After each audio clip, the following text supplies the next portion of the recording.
Hello and welcome to our web chat on corporate treasury efficiency. What happened in 2019 and what will happen in 2020. We have Hubert Rappold, MD of TIPCO, and Alex Fleischmann, Head of Market Development International at TIPCO, who are well known to all our readers and viewers. And we're going to talk about treasury efficiency. But guys, what does efficiency mean? Hello, Jack. Great talking to you again and Happy New Year. When we talk about efficiency, from my experience, it always boils down to being able to do more with less. If you look at Treasury, resources are scarce, but at the same time, additional topics come up constantly, which require the Treasurer's attention. And hello also from my side, Jack, Alex speaking. If you think about only a few areas here that came into the spotlight in the last few years, you had the topic of preventing fraud, which in turn also means increasing focus of internal auditors on the Treasury Department. You have the increasing burden of KYC tasks. You had compliance with EMIR, EMIR, and other regulations, and more frequent and much more detailed reporting demands. And I think the expectation is always for treasurers to deal with all of these items besides their day-to-day business, which then means that they need to look for ways to achieve their goals as efficiently as possible. And this is, I think, where in many cases technology can help a lot.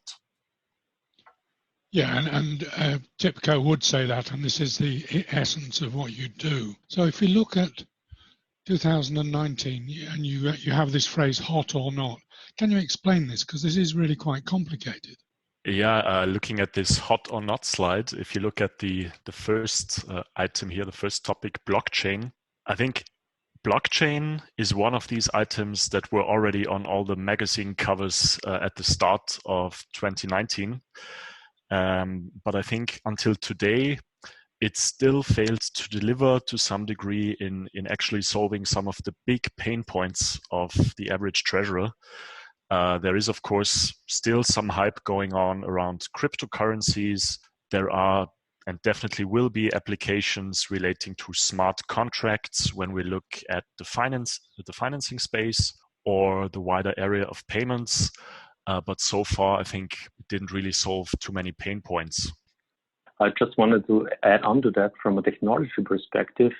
Initiatives like Marco Polo or Wortron or WeTrade, they're really advanced. However, they're still struggling to acquire the critical mass that defines the success of such a platform-based approach. So we see even if technology is already ripe for success, there are other factors that need to be spot on as well. So moving on to RPA, which has good and bad press. Yeah, I think when we look at RPA, from my point of view, that makes sense whenever we talk about rather simple tasks that need to be completed in a sort of copy and paste fashion, which typically do not involve a lot of human interaction, a rather simple approach that could be compared to macros, which definitely has its justification but again, for the rather simple tasks in Treasury. And if we compare RPA to Treasury workflows, in my view, they have a real edge over RPA today, because in a way that you cannot automate all the processes. There are always data systems, people required to efficiently complete a Treasury-specific task. And you need to be able to do this on one common platform to which everybody has access, because this avoids emails, paper, duplicate work, and saves time and money. And so if we talk about Treasury workflows, I think they mean much more than simple RPA. And that's why you have such an impact here. I mean, the last web chat we did, Alex, that underlined how important workflows are. Correct. I think the big change or the big difference between what we refer to as workflows here, Treasury workflows, and RPA is that they simply acknowledge that some processes cannot be fully automated. but they can be greatly simplified by bringing together the data, the systems, the people required to efficiently work on a Treasury specific task. And they do so on one common platform to which everybody has access. So you avoid emails, you avoid paper, you avoid duplicate work, which means that at the end of the day, you save considerable time and quite a lot of money. Okay, moving on to predictive analytics. That is much more important, in my opinion. How do you see it? Yeah, I think when we look at predictive analytics, we have definitely moved from a state where we were talking mostly about pilot projects, the pilot phase, to actually seeing some projects actually kicking off with the focus on long-term cash flow forecasting on one hand, an area where we are also heavily engaged with our clients, as well as short-term cash management, and another area which to date is not really our focus, namely initiatives that try to use predictive methods for fraud prevention. So definitely we would put it higher up on the hot or not scale as a rather hot topic for the coming months and years. But of these four topics, which is of most interest to the Corporate Treasury Department?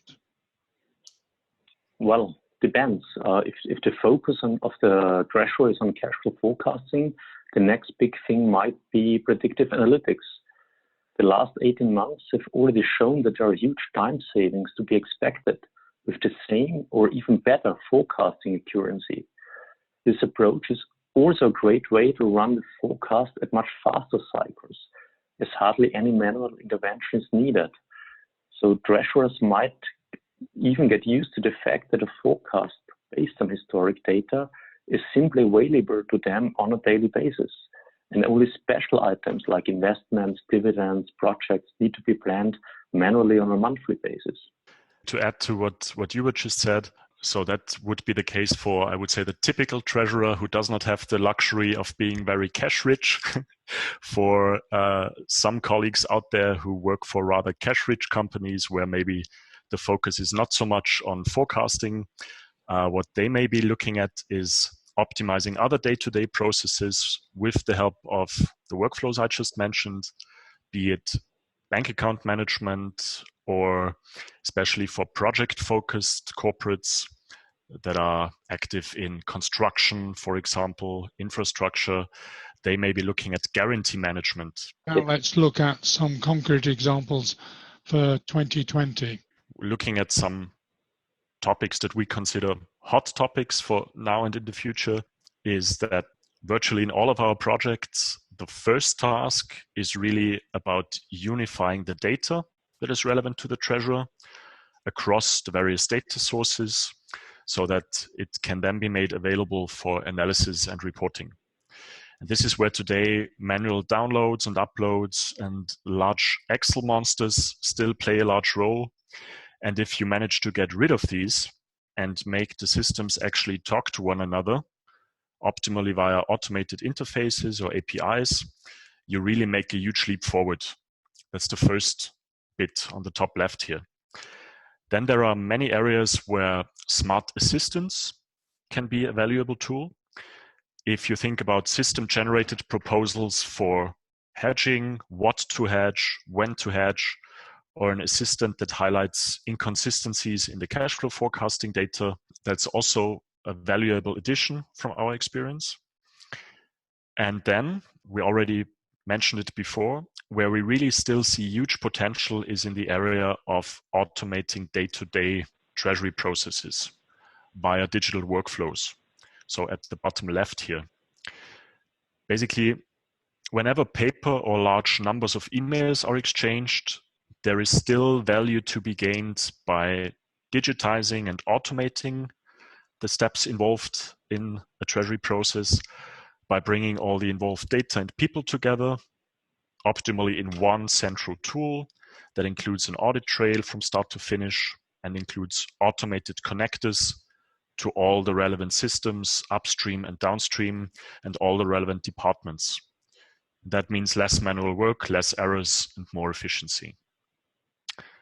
And once that was done, and all the data was compiled with the help of smart assistants and workflows, it's really about analysis and reporting at the end of the day. So the bottom right here, and this is where we talk about faster, more insightful forecasting processes based on analyzing huge quantities of data, and also easier to use and more interactive reporting, more interactive BI tools, which lead to clearer and more comprehensive reporting. That's, I would say, in a nutshell, is really the 4 focus areas that we see at the moment. This workflow-based approach is also a sharp contrast to RBA, which often feels like an Excel macro on steroids. It's mostly used to compensate structural weaknesses in the existing system infrastructure to move data from A to B. I think in a well-designed system landscape, this would be handled by automated interfaces and by APIs and not by robotics. That essentially sums up the TIPCO approach. It's a holistic approach rather than an individual system approach. It's a holistic approach across all Treasury. Yeah, that makes a lot of sense to me. Now, if we now look at 2020 and some concrete examples, you've got several here. Which is most important here? If we look at some of these concrete examples that we have already been working with our clients, and we continue working on in 2020, the first bit, system integration, really focuses on connecting different data pools, connecting different systems, putting TIP on top of various treasury management systems out there, some of which we listed on here. What we're also currently working with very intensively is what we call our SAP integration package, which basically allows us to pull various bits and pieces of data relating to cash flow forecasting, static data, financial instruments, market data, etc., from the various SAP modules and integrating them in our platform, which basically allows us to, create one big pool of data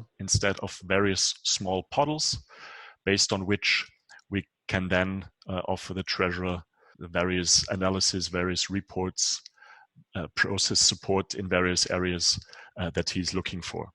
If we look at the second item on the top right here, in FX risk management, for example, we make use of smart assistants and powerful calculation engines that actually allow us, in a first step, to create, to calculate the current level of FX risk and the current level of hedging. And then on this basis, the treasurer can profit from system-created proposals of what to hedge, when to hedge, how to hedge most efficiently, not only in terms of maximizing risk reduction, bringing risk down as far as possible, but also in terms of minimizing cost. Second item, second concrete application. When we look at the workflow side, typically there are pain points in a few particular areas. We see huge interest in automating bank account management, where treasurers are dealing with the pain of KYC, changing authorized signatories, etc. So we try to automate this process as much as possible with electronic messages transferred between our tool and various banks. We're also looking at guarantee management, because this is also typically a process that requires a lot of work on a daily basis. There are a large number of accounts, a large number of guarantees, signatories, documents involved, especially when we look at bank account management and guarantee management. And at a certain point, these no longer can be handled via email, spreadsheets, or some self-made databases, but a proper solution is required that is actually designed for the job. And when we move to the analytics and AI side of things, Hubert, that's your area of expertise. Do you maybe want to talk a little bit about this? Sure. I mean, when we talk about AI from a treasury perspective, it will have the most impact on daily cash management and on cash flow forecasting. However, The approach in both areas will be quite different. In daily cash management, we will see the use of neural networks that will replace rule-based systems for daily account reconciliation.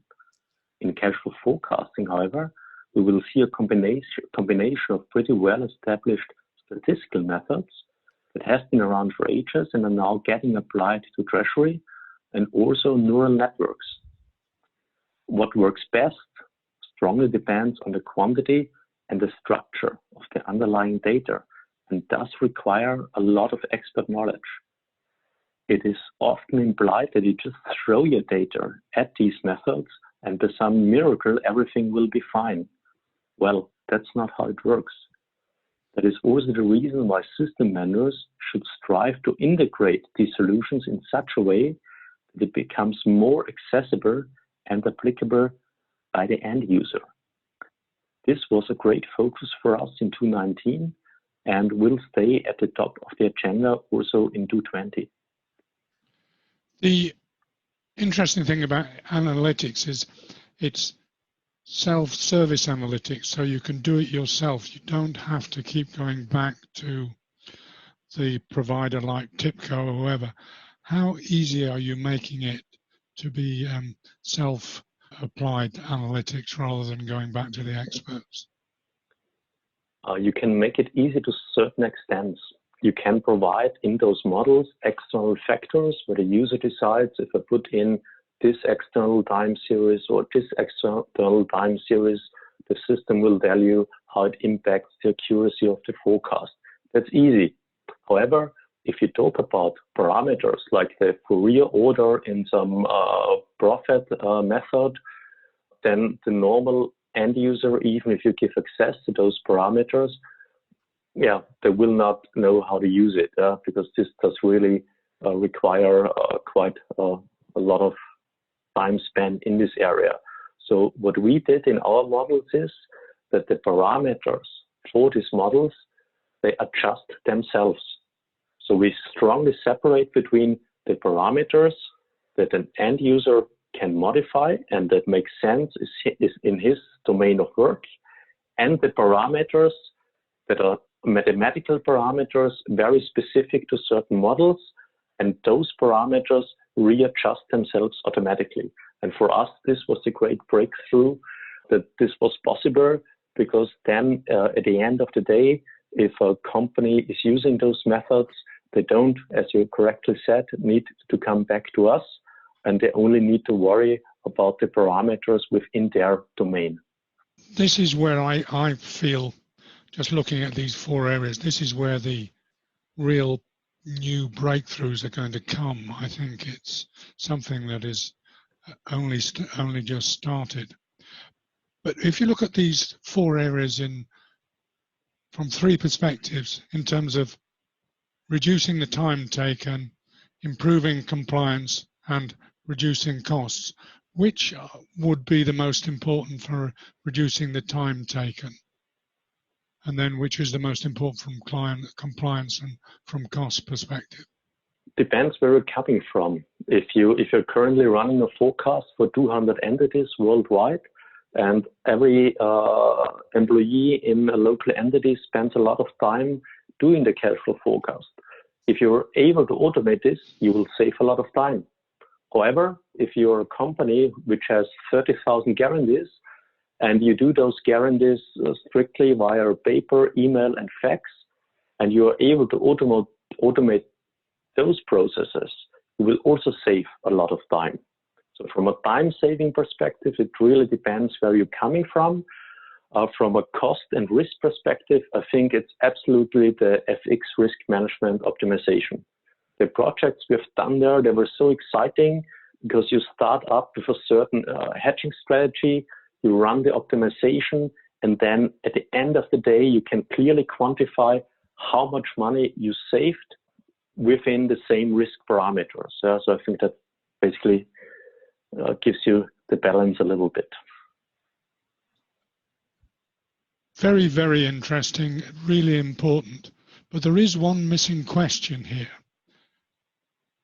Efficiency is doing things right. Effectiveness is doing the right thing. In other words, do the right thing first, and then you make it efficient.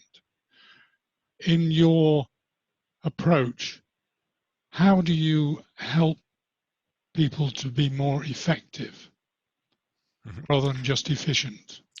That's a very good question, and I think the answer is, and the good news is that you can, from our perspective, you can never separate the two. And I think what Hubert just mentioned, the area of FX risk management is really a great example for that, for how this balance between effectiveness and efficiency always needs to be there from the very beginning. After all, the most important step in FX risk management is to get the group-wide exposure right. So you need first to tap into the ERP for exposures which are already posted there. Think about APAR invoices, for example. You will then want to interface financial instruments from the TMS, if this is available. You need to account for planned exposures from the cash flow forecast, etc. And these are all components of effective FX risk management. If you leave out one of these big chunks, then you can calculate highly sophisticated at-risk figures, etc. You can use the most sophisticated calculation methods, and the tools can be highly sophisticated, but you will only be looking at parts of the truth. So we are always very much concerned with setting up an effective process for doing all these things right. And only then are we looking at efficiency, when we want to perform all of these tasks while reducing manual work to the minimum. We want to move away from manual downloads and uploads and Excel sheets being sent around, etc. So this is when we really reduce the time spent by the Treasury staff, when we really reduce errors, when we improve the quality of data, so that we then allow the specialists in the finance department to really start focusing on the interesting bits, simulating the effects of different hedge strategies, and then only finally deciding on actually executing the most beneficial strategy. So I think there always has to be a balance between effectiveness and efficiency, because otherwise, things won't really work, even when they are digitalized.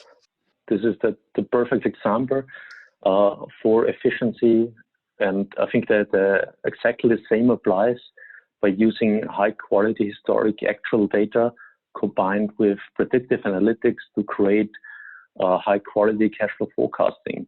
You reduce the time needed for anyone involved by creating an automated forecast, which will in turn buy time to scrutinize the numbers created, adapt them as needed, and deduct actions based on them, or supported by efficient reports and dashboards that make your life as a treasurer easier. So as I said earlier, Jack, it's a holistic approach where one thing leads to another, and at the end of the day, you have processes that are not only effective, but also efficient.